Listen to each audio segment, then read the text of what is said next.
Welcome to the Stop Over Drinking and Start Living podcast, where high-achieving, goal-oriented rebel women come to learn how to live a vibrant and fulfilling life without requiring alcohol to get through it.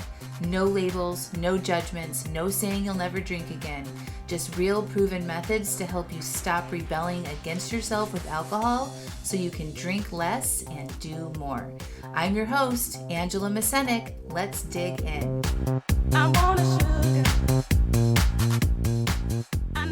Welcome to episode 120, Relationships and Our Manuals for Them.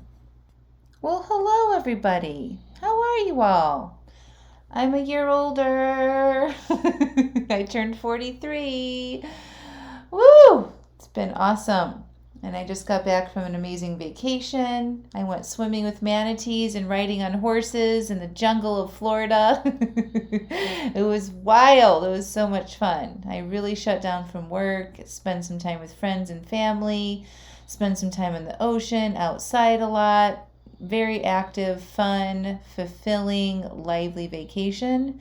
And I'm happy to be back here recording this podcast and catching up with you all and coaching my clients and seeing my kids and jumping back in. And if you guys are all on my email list, and if you're not, you should be. I sent out an email a couple days ago called Party Like a Pony. And I got so many amazing responses to that email. It was so fun. So my son and I's birthday are 2 days apart. His birthday is on April 12th. Mine's on April 10th. And he wanted a My Little Pony birthday party. And I knew that he liked My Little Pony, but I didn't really know how much he liked My Little Pony.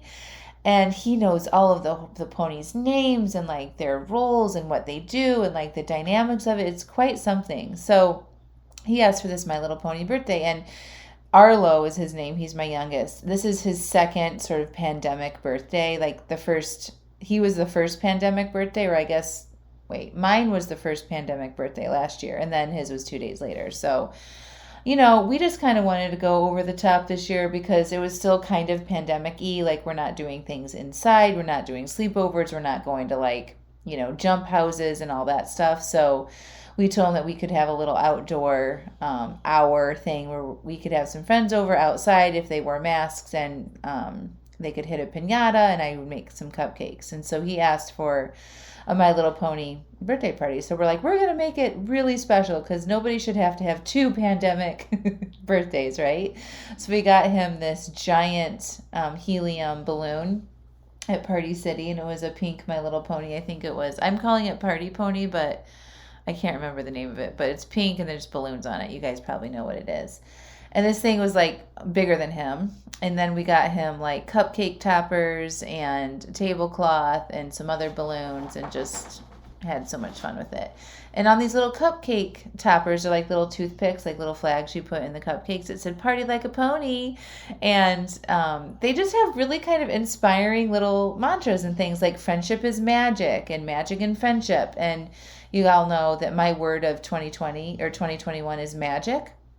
And so I'm into this stuff. So I'm like, oh, they're like little life coach ponies. And so all weekend, my husband and I were just having fun. And we just kept saying, I would say, party like a pony. And he would be like, hooves up. And like, we just like said this about 100 times all weekend. And the kids would be like, Mom, Dad, so not cool.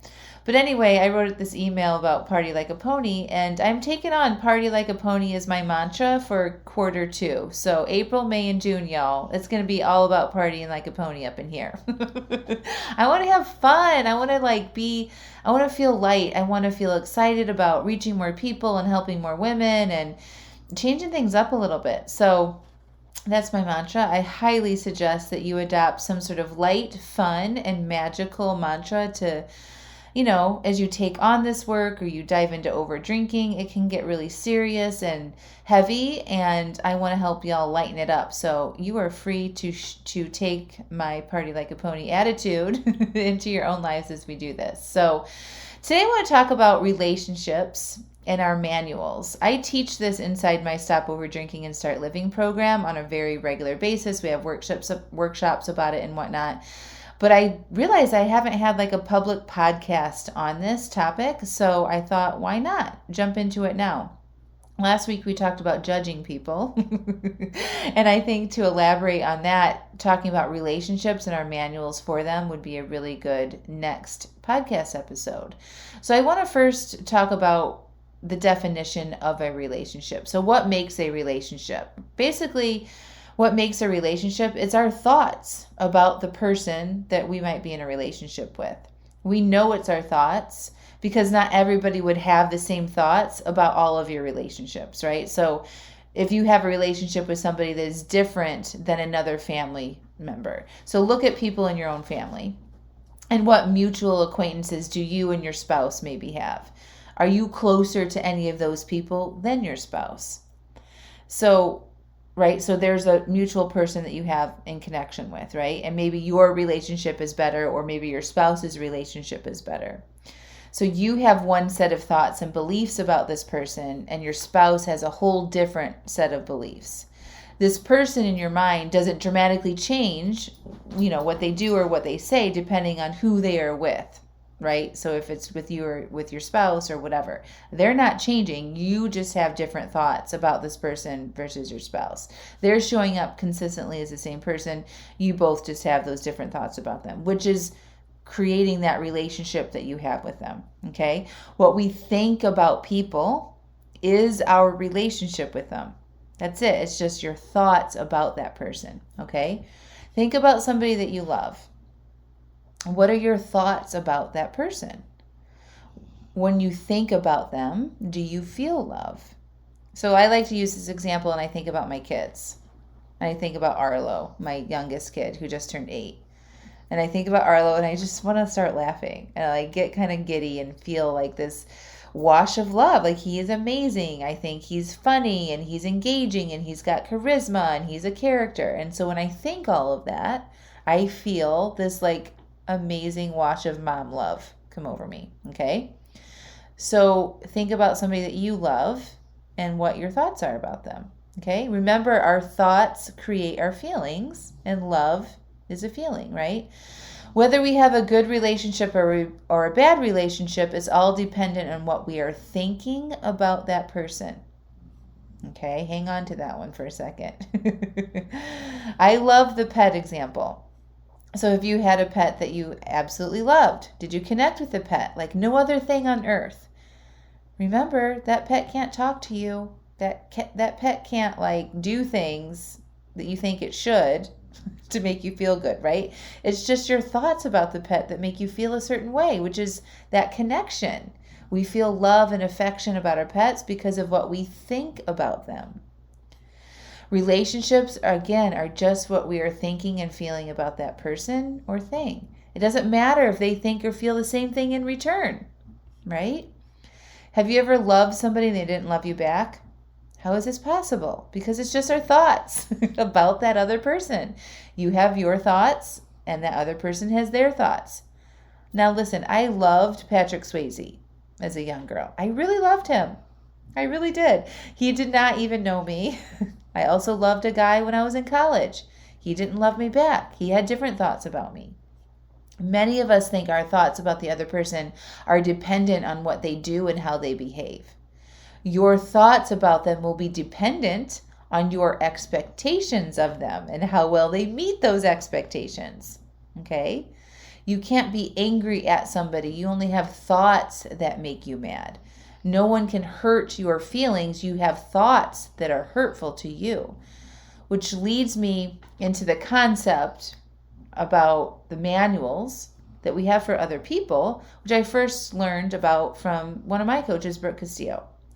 So basically, we have this idea of how people should behave if they are in a relationship with us, right? Think about your spouse or another close family member like a parent. How should they be in a relationship with us? You want to ask yourself that question, okay, and see what comes up. But I used to think these things about my husband. I shouldn't have to tell him to take out the garbage. He should see it and needs to be taken out and do it. He should care about his health more. I don't want to take care of him when he's old and has major health issues that could have been prevented with diet and exercise.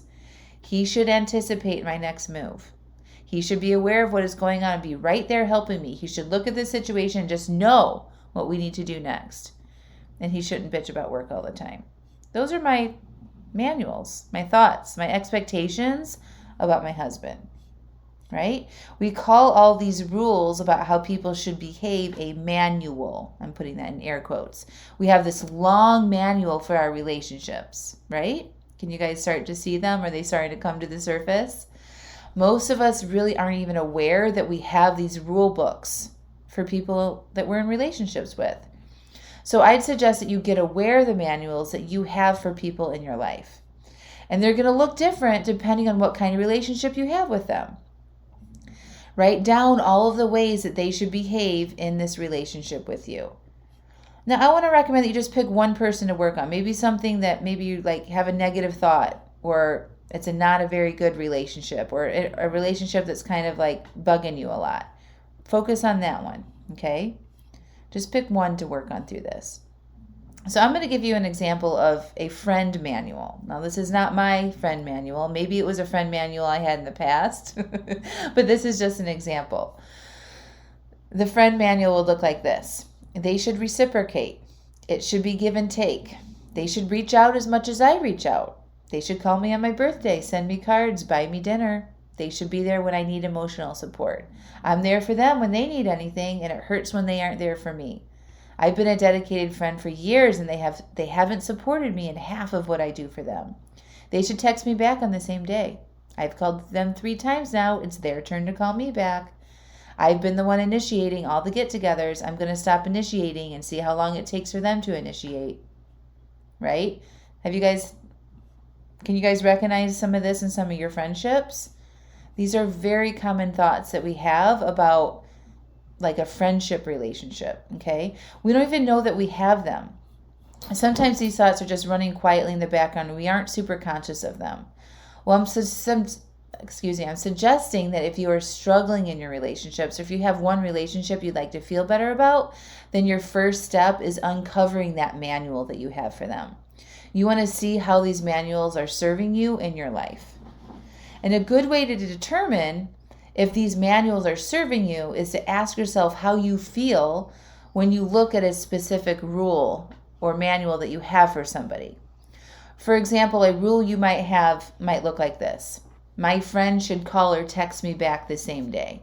Or maybe it's your parent or a sibling or something. They should call or text me back the same day. And when you identify that rule that you may have had for them, you want to ask yourself, how do I feel?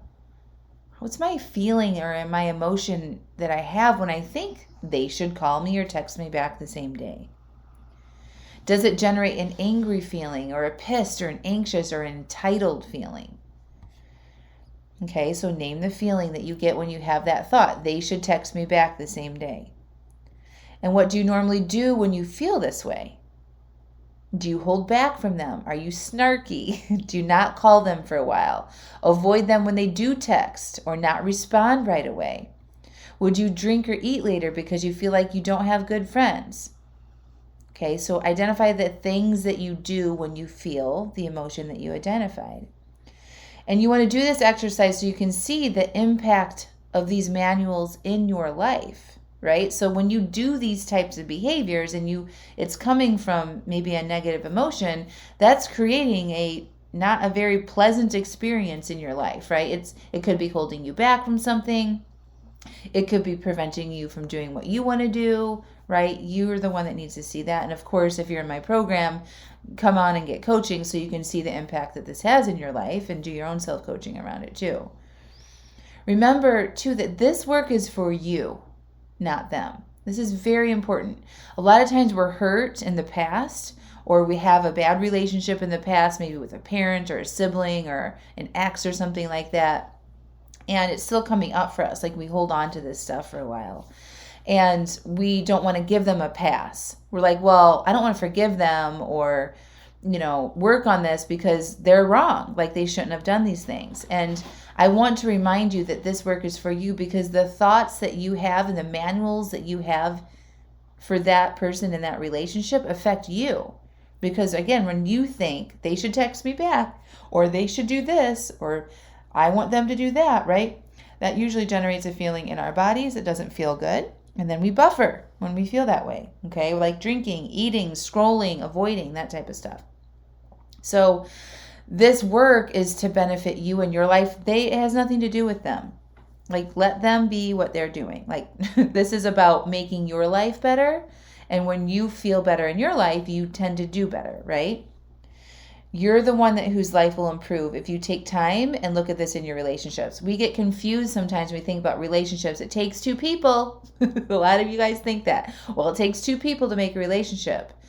Well, this is where it gets kind of muddy because remember, it's your thoughts about the other person that creates the relationship that you have.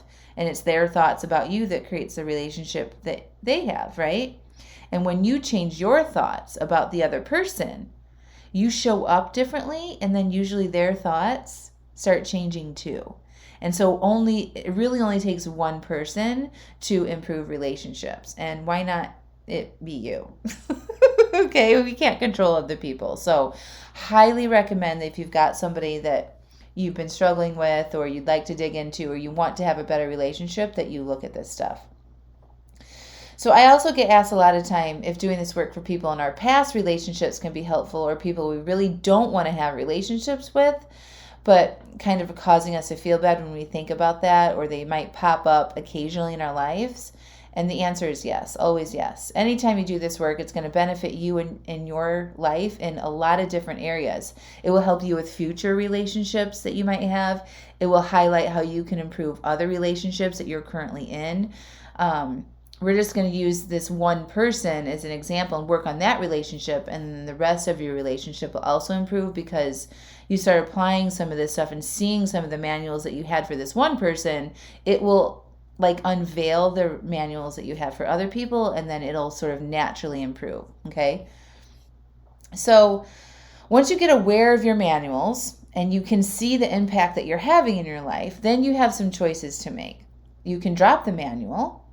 You can be like, you know what? I don't need any more rules around being in a relationship, right? Let people be people. I'm going to focus on me. You can create a new manual that feels good. It's fine to have a manual. Just make sure it feels good when you think about it. And you can decide to love unconditionally, no matter what, which benefits you, not the other person. So I just want to invite you to be selfish here for a second. Stay with me. So I know that I want to live my life exactly how I want to live it. And I think I do a good example of that. And I want you to think about that for you. Like, do you like being a human that has free will in your life, making your own decisions, going about your day, making choices and doing things based on what you want to do? I'm pretty sure most of you like that. I could be wrong, but I think that most of you like that. So you like choosing what you do and behaving like you want to behave. You're an adult, right? Do you like it when people have these long expectations for you and you're constantly not meeting them? Probably not, right? When we have these manuals for other people, it blocks an opportunity for true connection and love. When we give our emotional well-being away to other people, we blame them for how we feel, okay?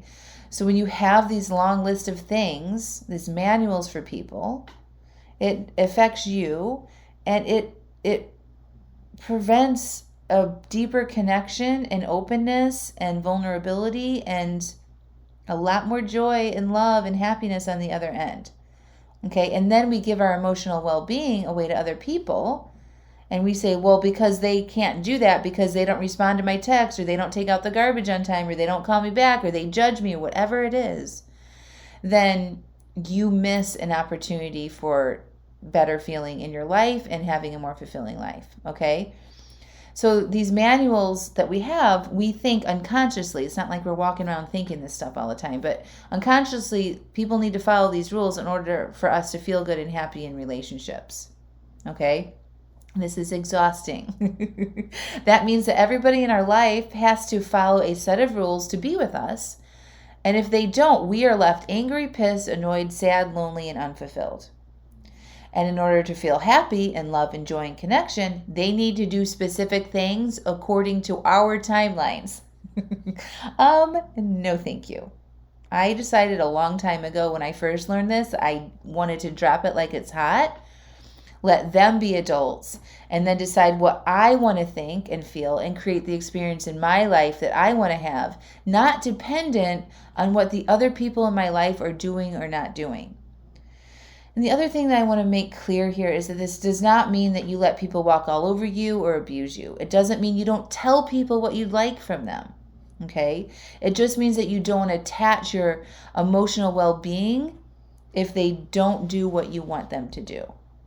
Okay? Or if they do what you want them to do, you don't get really excited about it or overly attached or really high from it. Okay? Now, covering this concept in one podcast episode, I know you're probably going to have a lot of questions, right? Coaching on relationships is something that we do all day long inside the Stop Over Drinking and Start Living program.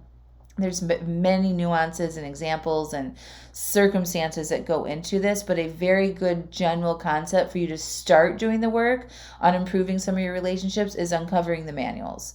Understanding that your relationships that you have with people are your thoughts about them, and know that we can change our thoughts and we can change our manuals if we want to, okay?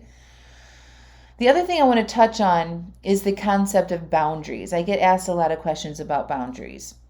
A boundary, a definition of a boundary, is an appropriate thing you will do if there is a boundary violation. So it's about you again. If somebody is coming into your emotional or physical space in a way that's inappropriate, you need to set a boundary for yourself, not them. So for an example, a boundary would be spelled out like this. If you do this, I'll do this. So more specifically, if you smoke in my car, I'll get out. If you yell at me, I'll leave the room. If you hit me, I will leave. If you drink, I will not hang out with you. Okay? So you're not saying or telling them what to do, right? You're not saying you can't drink around me. You're not saying you can't yell at me or don't yell at me, right? You're saying if you do yell at me or if you do drink around me, I'm going to leave. Make sense? It's not asking them to do something different. It's really hard. People don't generally change. Like, y'all are into self-development. You listen to podcasts and things, and you're interested in improving your lives and applying this stuff.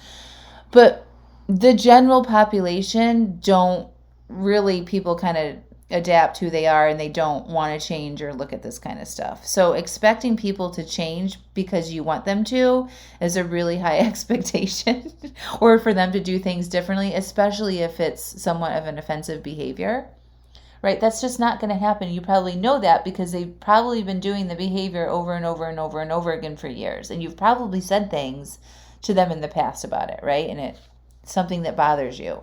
They aren't going to change. Let it go. But you can change what you do when they do that thing. Okay? And that gives you the power. So I'll give you an example.